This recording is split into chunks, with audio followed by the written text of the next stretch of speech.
Hey medical heroes, have you ever dreamed of expanding your practice, buying that new equipment or offering innovative treatment solutions to your patient and finances have always held you back? Then dream no more. Today in this video, we will be diving into the world of loan schemes that is specifically made for medical services. Let's begin.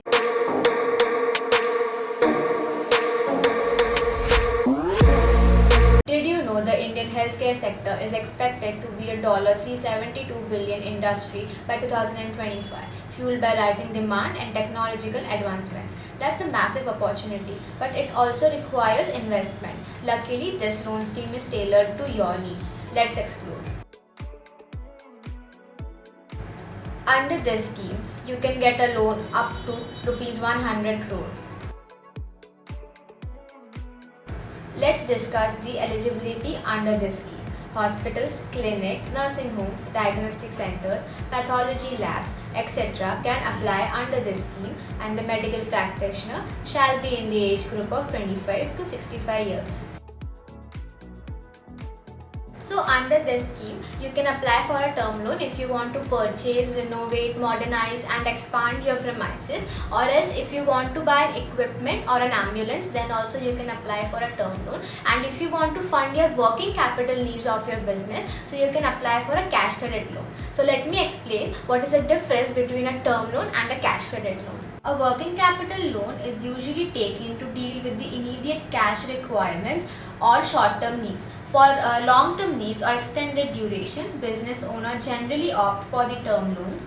For business things like business expansion plans, purchase of equipment or machinery, or renovation of office premises, a term loan is the usual choice. On the other hand, working capital loans are usually opted to tide over the cash crunch and working capital needs. Being a short-term funding option, a working capital loan has a very flexible repayment period. Meanwhile, term loans come with a relatively longer repayment tenures. Term loans involve larger amounts, hence the extended repayment period. In case of working capital loans, the amounts are generally smaller than the term loan limits.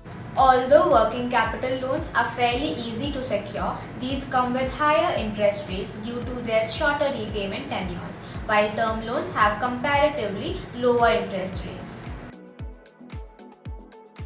Now let us understand the tenure, or you can say the duration under this scheme. So if you are taking the loan to purchase a standalone equipment, your duration will be 84 months and 6 months of moratorium period will be allowed. And if you are taking the loan to finance a project, then your duration will be 180 months and 1 year of moratorium is allowed from the DCCO. So now let us understand all these terms I have used earlier. I will try to keep it simple and so that you can understand these financial terms easily. First term is standalone equipment. Standalone equipment refers to devices that can function independently without the need for a connection to other equipment or a network. They are typically self-contained and portable, making them ideal for the use in variety of settings. An example of standalone equipment is an ultrasound machine. Let us understand the next term, that is moratorium. A moratorium period in a bank loan refers to a temporary suspension of scheduled loan payments, typically consisting of both principal and interest. During this period, borrowers are not required to make any payments towards their loan, offering temporary financial relief. Now let us discuss the meaning of DCCO. DCCO stands for Date of Commencement of Commercial Operations. It refers to a specific date agreed upon between a borrower and a lender in a project loan agreement. This date signifies the point when the project funded by the loan is expected to start generating revenue or begin its intended operation. So let us understand why DCCO is important. Number 1 is your loan classification. For project loans, banks classify them based on their performance against the DCCO. If the project starts operation on or before the DCCO, the loan remains classified as standard. However, if the project delays beyond the DCCO, the loan might be categorized as a special mention account, which is also known as SMA, or even a non-performing asset, which is known as NPA, depending on the duration of the delay. Number 2 is income recognition. Bank recognize income on a project loan only after the DCCO is achieved. For the period before DCCO, interest occurs but is not recognized as an income. Number 3 is restructuring. Sometimes unforeseen circumstances might cause delays in reaching the DCCO. In such cases, the lender and the borrower can restructure the loan by revising the DCCO based on revised project timelines. This avoids classifying the loan as an NPA and provides flexibility for project completion. Number 4 is your regulatory compliance. The Reserve Bank of India sets guidelines for DCCO and its related loan classification, income recognition and restructuring practices. Bank need to follow these guidelines to ensure regulatory compliance. So now let us understand the margin under the scheme. So if you are applying for a loan to purchase an equipment, the margin applicable to you will be 15%. And if you are applying for a loan to like renovate or expand your premises or construct a new premises, then the margin applicable to you will be 35%. And always remember, if you are constructing a new premises, then the cost of land shall not be more than 50% of your project cost. So you can avail attractive rate of interest under this scheme, and usually rate of interest depends on your CIBIL. So under this scheme, if you are covered by the CGTMSE, then you don't have to provide any collateral. But if you want to opt for the hybrid model under the CGTMSE scheme, then you have to provide 25% of the collateral for the amount that is not backed up or not secured by the CGTMSE scheme. So let us understand what is CGTMSE scheme and what is hybrid model under CGTMSE scheme. CGTMSE scheme fund doesn't directly refer to a specific fund, but rather to the overall credit guarantee scheme managed by the Credit Guarantee Fund Trust for micro and small enterprises in India. So here's a breakdown of what it means. Credit Guarantee Fund Trust for Micro and Small Enterprises is a joint initiative of the Ministry of Micro, Small and Medium Enterprises and Small Industries Development Bank of India. It aims to facilitate easier access to credit for micro and small enterprises in India. Credit Guarantee Scheme is a key program offered by CGTMSE.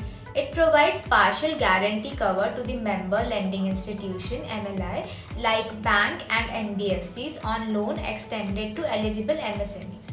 This guarantee reduces the risk for lenders, encouraging them to provide loan to MSME without requiring collateral or third-party guarantee, which are often difficult for startup or small business to arrange. So here's how it works. An eligible MSME apply for the loan from an MLI that is a member of the CGTMSE scheme. The MLI assesses the loan application based on its credit worthiness criteria. If approved, the MLI charges a guarantee fee to the CGTMSE for covering a portion of the loan amount. If the borrower defaults on the loan, CGTMSE partially reimburses the MLI for the guaranteed portion, reducing the loss for the lender. So let us understand the benefits of the CGTMSE scheme.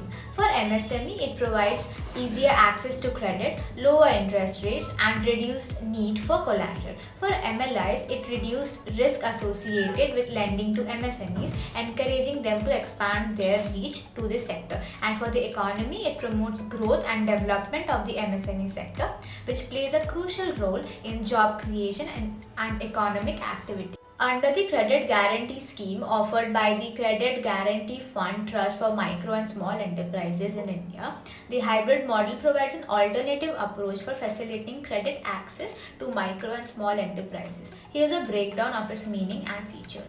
Traditional CGS versus hybrid model. In traditional CGS, the MSME must not offer any collateral security to avail the guarantee cover. The entire loan amount is covered by CGTMSE in case of default. In the hybrid model, the MSME can offer partial collateral security for a portion of the loan amount. The remaining unsecured portion is then covered by the CGTMSE's guarantee. Benefits of hybrid model for MSMEs. Number 1. Reduced collateral requirement. Offers an alternative for securing loans even if the MSME does not have enough collateral to cover the entire loan amount. Number 2. Potentially lower interest rates. Some lenders may offer slightly lower interest rates for loan covered under the hybrid model due to the partial risk mitigation by collateral. And if you are an established hospital satisfying the eligibility criteria stipulated by the bank, you can apply for a loan on standalone equipment without any collateral or CGT-MSE coverage.